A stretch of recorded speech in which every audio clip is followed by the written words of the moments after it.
we're out here filling our 4x4 cedar boxes. We have the landscape cloth underneath. We got a bunch of different components at the Plant Kingdom, one of our partners in Louisville here, and so I'm actually mixing topsoil and potting soil and CLM, and I have to say it feels really good.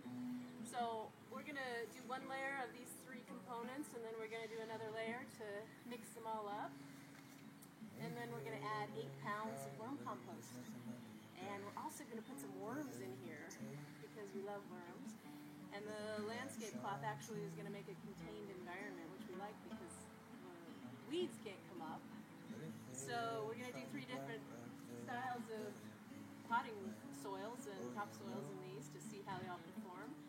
And the things that we're going to be putting in this box are things like cabbage that we started sprouting inside, and some seedlings that we got at one of the local stores here, and we have cilantro and some tomatoes that we started. So anyway, this is the beginning.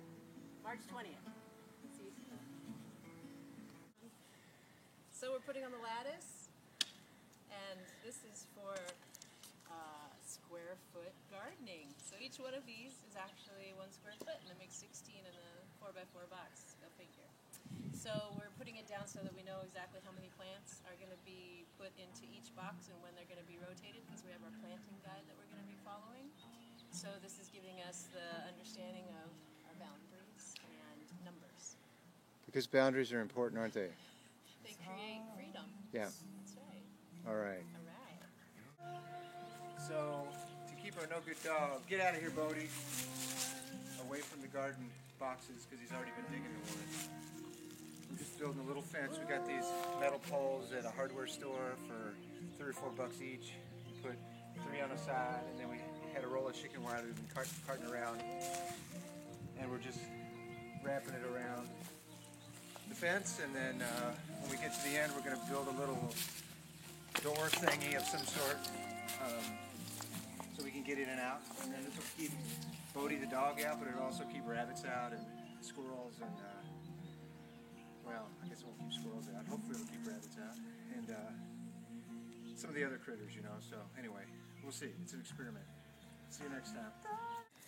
So it's just so short and easy to get all this stuff together. It's amazing. We're going to do our planting guide, which you probably can't see any of, but the grid itself is telling us how many of each plant to put in. So we're going to plant beets and spinach and kale and Swiss chard. Swiss chard. And onions. And onion, right. We have a whole bunch of shallots And tell them that this is different than the planting grid that we're given the new gardeners.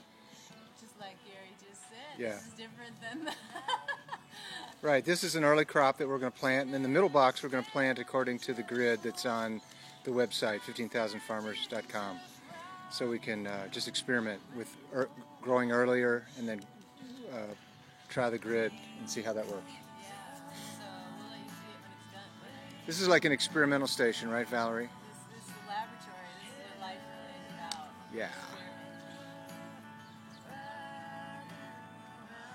So here we are planting some of our seedlings. This is our first box, and we've done a good majority of it so far. We decided what kind of plants we're going to go where and how many actually went in each square. And we wrote it down in a gardening log. In our gardening log, and so like in this Swiss chard wants to be 2 in this box, so we're going to do them on a diagonal here, making a little home for them and tucking them in nice and saying welcome to your new home, so it has enough space to spread out and grow. These are cauliflower and broccoli, so they have 1 in each square. We had some extras of the flat that we got of beets and of spinach, and so we mixed a box over there to make the same 9 that both of those require. So we're just making little homes. There it is. There's our first box planted March 19th, 2010. We'll just have to keep an eye on the frost. If it's going to get below freezing one night, we'll have to cover this with a frost blanket that we bought down at Fresh Start Grower Supply. But there it is, getting a start on a new spring and a new planting season. Under 2 hours to put up a fence, fill a box, and plant all of our seedlings. Is that 2